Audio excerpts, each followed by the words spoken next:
main reason I shoot film and wet plate collodion is the process. I love the process.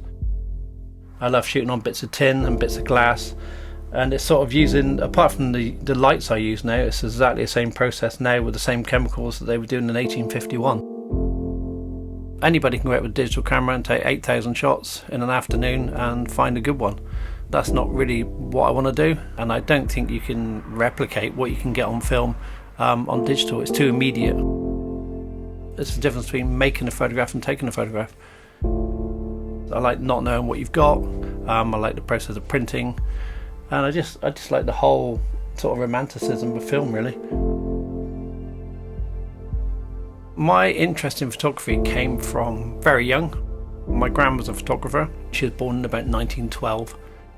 She shot through the 30s and 40s. As a kid, I remember hundreds of glass plates in boxes in her house, portraits and things. When she died, my uncle said there's a load of pictures on glass, don't know who they are. Recycled them all, hundreds and hundreds of them. And then my dad had a dark room, which I spent most of my childhood in, because I used to enjoy developing pictures in trays. And I've never sort of stopped, really. I basically had a fiberglass business for 25 years, and it got to a stage with the rising oil prices that I couldn't pass all of the rising prices on to all my customers. So I said I just thought I'd need to get out of this business and do something else. I was 44 when I did my degree.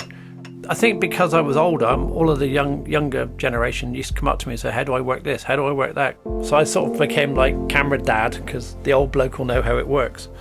And I thought I actually quite enjoy helping people learn how to use these things, so I decided to look at a teaching degree.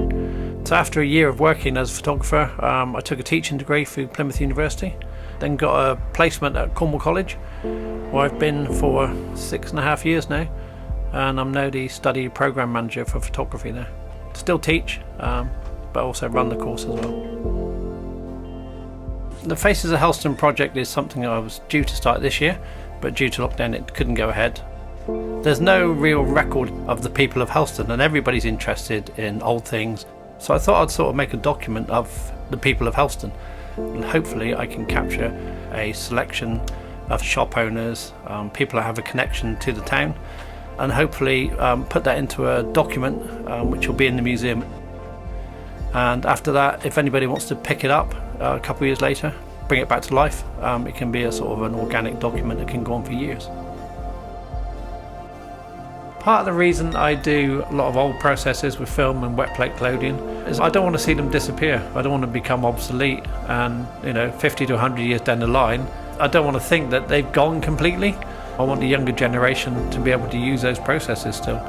And as long as some of us are still sort of keeping them alive, I think they can live on for generations to come.